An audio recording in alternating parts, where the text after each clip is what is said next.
ನಮಸ್ಕಾರ. ವನಜಾ ಮಲೆನಾಡು ಬಂದಾಯಿತು, ಹೊಸ ವಿಡಿಯೋ ತಂದಾಯಿತು. ಬನ್ನಿ ಇವತ್ತು ಮಾತಾಡು ಮಲ್ಲಿಗೆ ಸೀರಿಯಲ್ಲು ಹೇಗೆ ಮೂವ್ ಆಗುತ್ತೆ, ಏನು ಸ್ಟೋರಿ ನೋಡೋಣ. ಅದಕ್ಕಿಂತ ಮುಂಚೆ ನನ್ನ ವಿಡಿಯೋಕ್ಕೆ ಸಬ್ಸ್ಕ್ರೈಬ್ ಮಾಡಿಲ್ಲ ಅಂದರೆ ದಯವಿಟ್ಟು ಸಬ್ಸ್ಕ್ರೈಬ್ ಮಾಡ್ಕೊಳ್ಳಿ, ಹಾಗೆ ಒಂದು ಲೈಕ್ ಕೊಡಿ. ಜಾನು ಮತ್ತು ವನಜಾಕ್ಷಿ ಇಬ್ಬರು ಮಾತಾಡ್ತಾ ಇರ್ತಾರೆ. ಏನಂತ ಅಂದರೆ ಮತ್ತು ಎಲ್ಲೋದ ಬಾಬಿ ಹೇಳ್ದೆ ಕೇಳದೆ ಹೋಗಿದ್ದಾನಲ್ಲ ಅಂತೇಳ್ಬಿಟ್ಟು ಮಾತಾಡ್ಕೊಳ್ತಾ ಇರ್ತಾರೆ. ಆಮೇಲೆ ಅಲ್ಲಿಗೆ ಅಭಿ ಬರ್ತಾನೆ. ಅಭಿ ಬಂದುಬಿಟ್ಟು ಎಲ್ಲಿ ಬಾಬಿ ಎಲ್ಲೋದ ಅಂತ ಕೇಳಿದ್ರೆ ಏನೋ ಗೊತ್ತಿಲ್ಲ, ಇಲ್ಲೇ ಇದ್ದ ಅಂತ ಅಂತಾರೆ. ಅವನು ಯಾವುದೋ ಒಂದು ಲೆಟ್ರನ್ನ ಟೈಪ್ ಮಾಡಿಬಿಟ್ಟು ಅಲ್ಲಿ ಇಟ್ಬಿಟ್ಟಿದ್ದಾನೆ. ನೀವು ನನ್ನನ್ನು ಬಿಟ್ಟು ಗಣೇಶ ಚತುರ್ಥಿಗೆ ಹೋಗ್ತೀವಿ ಅಂತ ಹೊರಟಿದ್ದೀರಲ್ಲ, ಅದಕ್ಕೆ ನಾನು ಅಮ್ಮ ಮೇಡಮ್ ಮನೆಗೆ ಹೋಗ್ತೀನಿ ಅಂತೇಳಿ ಅಂತ ಬರೆದಿರ್ತಾನೆ. ಅದನ್ನು ನೋಡಿಬಿಟ್ಟು ವಂಜಾಕ್ಷಿ ಯಾಕೆ ಹಿಂಗೆ ಮಾಡ್ತಾನೆ ಇವನು ಅಂತ ವಂಜಾಕ್ಷಿ ಹೇಳ್ತಾಳೆ. ಆಮೇಲೆ ಜಾನು ಕೂಡ ಹೇಳ್ದೆ ಕೇಳ್ದೆ ಹೋಗಿದ್ದಾನಲ್ಲ, ಅವನಿಗೆ ಏನು ಮಾಡಬೇಕು ಅಂತ ಅವಳು ಅಲ್ಲಲ್ಲಿ ಕಡಿತಾ ಇರ್ತಾಳೆ. ಹಾಗೆ ಮಾತಾಡಿಕೊಂಡು ಹೀಗೇನೆ ಕಾಲ ಕಳೀತಾ ಇರ್ತಾರೆ. ಅಷ್ಟೊತ್ತಿಗೆ ಬಾಬಿ ಅಲ್ಲಿಗೆ ಬರ್ತಾನೆ, ಅಭಿ ಅಲ್ಲಿಗೆ ಬರ್ತಾನೆ. ಬಂದುಬಿಟ್ಟು ಎಲ್ಲೋದ ಅಭಿ ಎಲ್ಲೋದ ಅಂತ ಕೇಳಿದಾಗ ಈಗ ಇಲ್ಲೇ ಆಟ ಆಡ್ತಿದ್ದೆ, ಎಲ್ಲೋದ ಅಂತ ಗೊತ್ತಿಲ್ಲ ಅಂತ ಎಲ್ಲ ಕಡೆ ಹುಡುಕ್ತಾರೆ, ಎಲ್ಲೂ ಇಲ್ಲ. ನೋಡ್ಕೊಳಕ್ಕಾಗಲ್ವಾ, ಇಬ್ಬರಿದ್ದೀರಾ, ವಂಜಾಕ್ಷಿ ನೋಡ್ಕೊಳಕ್ಕಾಗಲಿಲ್ವಾ ನಿಮಗೆ ಅಂತ ಕೇಳ್ತಾನೆ. ಇಲ್ಲ ನೋಡ್ಕೊಳ್ತಾ ಇದ್ದೆ, ಎಲ್ಲೋದ ಅಂತ ಗೊತ್ತಾಗಿಲ್ಲ ಅಂತ. ಆಮೇಲೆ ಜಾನು ನಿಂಗಾರು ಗೊತ್ತಾಗಬಾರ್ದಾ, ಎಲ್ಲೋದ ನೋಡ್ಕೋಬೇಕು ತಾನೆ, ಮಕ್ಕಳಲ್ವಾ, ಎಲ್ಲೋಗ್ತಾರೆ ಎಲ್ಲಿ ಬರ್ತಾರೆ ಅಂತ ನೋಡ್ಕೋಬೇಕು, ಮನೇಲಿದ್ದು ಅದು ಮಾಡ್ಕೊಳಕ್ಕಾಗಲ್ವಾ ಅಂತ ಬೈತಾನೆ. ಇವನಿಂದ ನಾವು ಬೈಸ್ಕೋಬೇಕಲ್ಲ ಅಂತ ಒಳಗೆ ಜಾನು ಇದು ಮಾಡ್ತಾಳೆ. ಆಮೇಲೆ ಎಲ್ಲ ಕಡೆ ಹುಡುಕ್ತಾರೆ, ಲೆಟ್ರ್ ಸಿಗುತ್ತೆ. ಲೆಟ್ರ್ ಓದಿದ ಮೇಲೆ ಅಮ್ಮ ಮೇಡಮ್ ಮನೆಗೆ ಹೋಗಿದ್ದೀನಿ ಅಂತ ಬರೆದಿರ್ತಾನೆ. ಆದರೆ ಅವನೆಲ್ಲೂ ಹೋಗಿರಲ್ಲ, ಅಲ್ಲೇ ಇರ್ತಾನೆ. ಆಗ ನಾನು ಇಲ್ಲೇ ಇದ್ದೀನಿ ಅಂತ ಬರ್ತಾನೆ. ಬಂದಾಗ ಮತ್ತು ಎಲ್ಲಿ ಲೆಟ್ರ್ ಬರೆದಿಟ್ಟಿದ್ದಲ್ಲ, ಸುಮ್ಮನೆ ನಾನು ಒಂದು ಬರೆದಿದ್ದೆ, ನೀನು ಬರಿತೀಯಲ್ಲ ಪಪ್ಪ, ಹಂಗೆ ನಾನು ಬರೆದಿದ್ದೆ ಅಂತ ಹೇಳ್ತಾನೆ. ಅಯ್ಯೋ ಎಷ್ಟು ಬುದ್ಧಿ ಇದೆ ಇವನಿಗೆ ಅಂತ ಹೇಳ್ಬಿಟ್ಟು ಇವಳು ಕಣ್ಕೊಂಡು ಬಿಡ್ತಾ ಇರ್ತಾಳೆ ಜಾನು.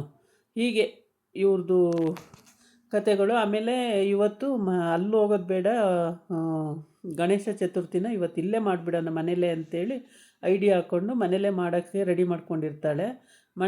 ಮನೇಲೇ ರೆಡಿ ಮಾಡ್ಕೊಂಡಿದ್ದಾಗ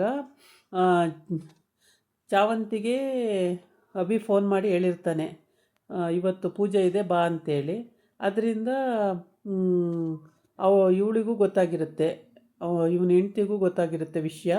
ಹಂಗಾಗ್ಬಿಟ್ಟು ಸ್ವರನೂ ಅಲ್ಲಿಗೆ ಬರಬೇಕು ಅಂತ ಹೊರಟು ಮುಸ್ಕು ಹಾಕ್ಕೊಂಡು ಪುರೋಹಿತರ ಜೊತೆ ಬರ್ತಾಳೆ. ಪುರೋಹಿತರ ಮಗಳಾಗಿ ಬಂದುಬಿಟ್ಟು ಪ್ರಸಾದ ಮಾಡೋಕ್ಕೆ ಮಗಳನ್ನ ಜೊತೆ ಕರ್ಕೊಬಂದಿದ್ದಾರೆ ಅಂತೇಳಿ ಮಾತಾಡ್ಕೊಂಡು ಪೂಜೆ ಮಾಡೋಕ್ಕೆ ಎಲ್ಲ ರೆಡಿ ಮಾಡ್ಕೊಳ್ತಾರೆ. ಅಭಿ ಅಂತೂ ಬಾಬಿ ಸಿಕ್ಕಾಯಿತು. ಅಭಿ ಕೊನೆಗಿನ್ನೇನು ಆಗೋಯ್ತಲ್ಲ ಎಲ್ಲ ಮಾತಾಡಿದ್ದು ಅಂತೇಳಿ ವಂಜಾಕ್ಷಿಗೂ ಹೇಳ್ತಾನೆ, ಇನ್ಮೇಲೆ ನೋಡ್ಕೊಳ್ಳಿ ಸರಿಯಾಗಿ ಮಗುನ, ಹಂಗೆಲ್ಲ ಬಿಡಬೇಡಿ ಅಂತೇಳಿ. ಜಾನುಗೂ ಹೇಳ್ತಾನೆ, ಕೇರ್ಫುಲ್ಲಾಗಿ ನೋಡ್ಕೋಬೇಕು ಅಂತೇಳಿ.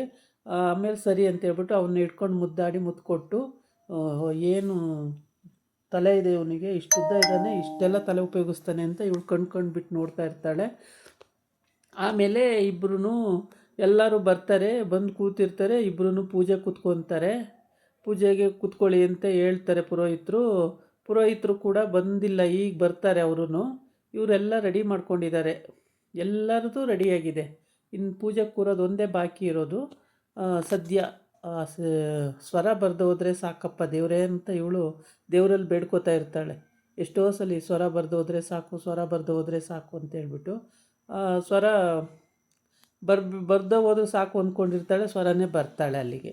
ಆಮೇಲೆ ಇವರೆಲ್ಲ ನೋಡಿಕೊಂಡು ಎಲ್ಲ ಮಾತಾಡಿಕೊಂಡು ಇವನ್ನೆಲ್ಲ ಮುದ್ದಾಡಿ ಮುತ್ತು ಕೊಟ್ಟು, ಎಲ್ಲೂ ಹೋಗ್ತೀಯ ಮಗನೇ, ಹೇಳ್ದಲೇ ಹೋಗಬೇಡ ಕಣೋ ಅಭಿ, ಎಲ್ಲೂ ಹೋಗಬೇಡ ಕಣೋ ಅಂತ ಹೇಳ್ಬಿಟ್ಟು ಬಾಬಿ ಎಲ್ಲೂ ಹೋಗಬೇಡ ಅಂತೆಲ್ಲ ಹೇಳಿ ಮುತ್ತು ಕೊಟ್ಟು ಮುದ್ದಾಡಿ, ಹೇಳ್ದೆ ಕೇಳ್ದೆ ಹಿಂಗೆ ಹೋಗಬೇಡ ಮಗನೇ ಅಂತೆಲ್ಲ ಹೇಳ್ತಾನೆ. ಅಷ್ಟು ಆಸೆ ಅವ್ನು ಕಂಡ್ರೆ, ಅವನು ಎಲ್ಲೂ ಮಿಸ್ ಆಗಂಗಿಲ್ಲ, ಅಷ್ಟು ಆಸೆ ಪಡ್ತಾನೆ. ಅದನ್ನು ನೋಡಿ ಹೊಟ್ಟೆ ಉರಿ ಇವಳಿಗೆ, ಎಷ್ಟು ಆಸೆ ಪಡ್ತಾನೆ ಅಂತೇಳ್ಬಿಟ್ಟು. ಇವಾಗ ಚಾವಂತಿನೂ ಬರ್ತಾಳೆ ರೆಡಿಯಾಗಿ. ಚಾವಂತಿ ಮತ್ತು ಅವನು ಜಯಪ್ರಕಾಶ್ ಅವನು ಬರ್ತಾನೆ, ಆಚೆ ಕಡೆ ಇರ್ತಾನೆ. ಚಾವಂತಿಗೆ ಫೋನ್ ಮಾಡ್ತಾನೆ, ಅಲ್ಲ ಸರ್ ಬಂದಿದ್ದೀರಾ, ಮತ್ತು ಒಳಗೆ ಬರೋದು ಬಿಟ್ಟು ಇಲ್ಲೇ ಫೋನ್ ಮಾಡ್ತಾಯಿದ್ದೀರಲ್ಲ ಅಂತ. ಆಚೆ ಬರ್ತಾಳೆ ಎದ್ದು.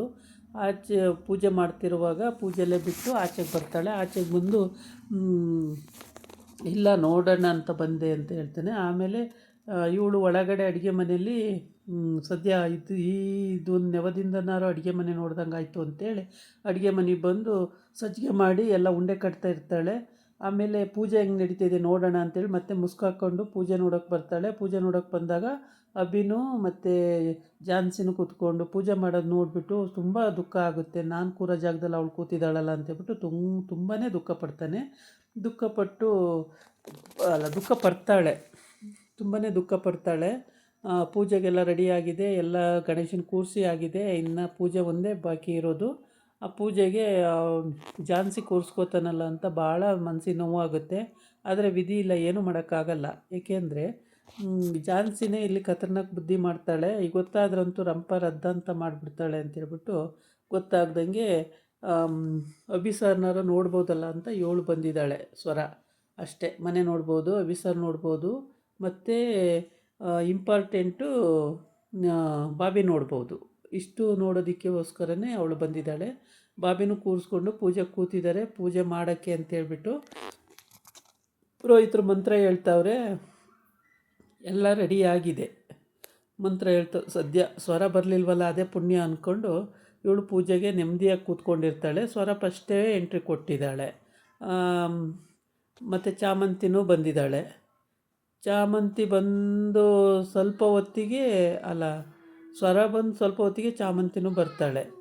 ಹೀಗೆ ಇವ್ರದ್ದೆಲ್ಲ ಈಗ ಬಂದು ಕೂತ್ಕೊಂಡು ಎಲ್ಲರೂ ಪೂಜೆ ಸಮಯಕ್ಕೆ ಕರೆಕ್ಟಾಗಿ ಬಂದಿರ್ತಾರೆ. ಎಲ್ಲ ಖುಷಿಯಾಗಿ ಪೂಜೆ ಮಾಡ್ತಿರ್ತಾರೆ ರೆಡಿಯಾಗಿ. ಅಲ್ಲಿ ದೇವಸ್ಥಾನಕ್ಕೆ ಹೋದರೆ ಸ್ವರ ಎಲ್ಲಿ ಬಂದುಬಿಡ್ತಾಳೋ ಅಂತ ಮನೆಯಲ್ಲೇ ಮಾಡೋಣ ಅಭಿ ಅಂತೇಳ್ಬಿಟ್ಟು ಮನೆಯಲ್ಲೇ ಮಾಡೋಕ್ಕೆ ರೆಡಿ ಮಾಡಿಕೊಂಡ್ಳು. ಅವಳು ಇಲ್ಲಿ ಬರ್ದೆ ಹೋದರೆ ಸಾಕು, ನಮ್ಮ ಮನೆಗಂತೂ ಬರಲ್ಲ ಅದು ಗ್ಯಾರಂಟಿ. ಅಲ್ಲಾದರೆ ಬಂದುಬಿಡ್ತಾಳೆ. ಅಭಿ ನೋಡಿಬಿಟ್ರೆ ನನ್ನ ಬಿಟ್ಟು ಅವಳ ಕಡೆ ಹೊರ್ಟೋಗ್ಬಿಡ್ತಾನೆ ಅನ್ನೋದು ಇವಳಿಗೆ ಭಯ. ಆ ಥರ ಇಂಟೆನ್ಷನಲ್ಲಿ ಭಯ ಜಾಸ್ತಿ ಆಗಿಬಿಟ್ಟಿದೆ. ಬಟ್ ಅವನು ನೋಡಿದರೆ ಅವಳ ಜೊತೆಗೆ ಹೋಗ್ತಾನೆ. ಯಾಕೆಂದರೆ ಅವನು ಹೆಂಡ್ತಿ ಅವಳು. ಇವಳು ಸುಮ್ಮನೆ ಲಿವಿಂಗ್ ಟುಗೆದರಲ್ಲಿ ಇದ್ದಾಳೆ. ಇವಳು ನಂಬ್ಕೊಂಡು ಅವನು ಇವಳಿಗೆ ತಾಳಿ ಕಟ್ಕೊಳ್ಳೋಕ್ಕಾಗುತ್ತಾ? ಇವಳು ಹುಟ್ಟು ಕ್ರಿಮಿನಲ್ಲು. ಏನೋ ಅವನು ಅಂದ ಚಂದ ನೋಡಿ ಇವಳು ಹಿಂದೆ ಬಿದ್ದು ಬಂದಿದ್ದಾಳೆ. ಅಷ್ಟು ಬಿಟ್ಟರೆ ಅವ್ರ ಸಂಸಾರನ ಹಾಳು ಮಾಡಿಬಿಟ್ಟು ಇವಳು ಬಂದು ಸೇರಿಕೊಂಡಿದ್ದಾಳೆ. ಇಷ್ಟೇ ಇಲ್ಲಾಗಿರೋದು. ಬಂದಾಯಿತು. ಈಗ ಪೂಜೆ ಎಲ್ಲ ರೆಡಿ ಆಯಿತು. ಪೂಜೆಗೆ ಕೂತ್ಕೊಂಡು ಅಲ್ಲಿ ಇಬ್ಬರು ಸೇರಿ ಪೂಜೆನೂ ಮಾಡ್ತಾರೆ. ಎಲ್ಲದೂ ರೆಡಿ ಆಗುತ್ತೆ. ಪುರೋಹಿತರು ಬಂದಾಯಿತು. ಎಲ್ಲರೂ ರೆಡಿ ಆಯಿತು. ಅಲ್ಲಿ ಲಾಡು ಮಾಡೋಕ್ಕೆ ಹೋಗಿದ್ದಾಳೆ ಸ್ವರ. ಲಾಡು ರೆಡಿ ಆಗುತ್ತೆ. ಲಾಡು ತಿಂದು ನೋಡಿಬಿಟ್ಟು ಇದು ಸ್ವರ ಮಾಡಿರೋದು ಅಂತ ಅವ್ನು ಪತ್ತೆ ಮಾಡ್ಬೋದು. ಮೋಸ್ಟ್ಲಿ ಮಾಡೇ ಮಾಡ್ತಾನೆ. ಏಕೆಂದರೆ ಅವನು ಅವತ್ತೇ ಒಂದು ಚೂರೇನೋ ತಿಂದಿದ್ದಕ್ಕೆ ಅದಕ್ಕೇ ಪತ್ತೆ ಮಾಡಿದ್ದಾನೆ ಅಂದರೆ ಇನ್ನು ಇದಕ್ಕೆ ಪತ್ತೆ ಮಾಡಲ್ವಾ? ಪತ್ತೆ ಮಾಡೇ. ಹಾಗಾಗಿ ಸ್ವರ ಇಲ್ಲಿ ರೆಡಿ ಮಾಡ್ತಿದ್ದಾಳೆ. ರೆಡಿ ಆಯಿತು. ಪ್ರಸಾದ ರೆಡಿ ಆದ ತಕ್ಷಣ ಇವಾಗ ಎಲ್ಲನೂ ತಂದಿಟ್ಕೊಂಡು ಅವಳು ಮುಖ ತೋರ್ಸೋಂಗಿಲ್ಲ. ಇವರೆಲ್ಲ ಪೂಜೆ ಮಾಡ್ತಿರ್ತಾರೆ, ಮುಖ ತೋರ್ಸೋಕ್ಕಾಗಲ್ಲ. ಹಾಗಾಗಿ ಖುಷಿಯಾಗ್ಬಿಟ್ಟಿದ್ದಾಳೆ ಜಾನು. ಅಯ್ಯೋ ಬರಲಿಲ್ವಲ್ಲ ಸದ್ಯ ಅವಳೊಬ್ಬಳು ತಪ್ಪಿಸ್ಕೊಂಡಿದ್ದು ಒಳ್ಳೆಯದಾಯಿತು. ಎಲ್ಲಿ ಅಭಿ ಅವಳ ಕಡೆ ವಾಲ್ಬಿಡ್ತಾನೋ ನೋಡಿದ ತಕ್ಷಣ ಅಂತ ಇವಳಿಗೆ ಭಯ. ಸಖತ್ತು ಭಯ ಪಡ್ತಾಳೆ. ಎಲ್ಲಿ ಅವ್ನು ಸಿಕ್ಬಿಟ್ರೆ ಹೋಗ್ಬಿಡ್ತಾಳೋ, ಅವಳ ಜೊತೆ ಹೋಗ್ಬಿಡ್ತಾನೋ ಅಂತೇಳ್ಬಿಟ್ಟು ತುಂಬಾ ಭಯಪಡ್ತಾಳೆ.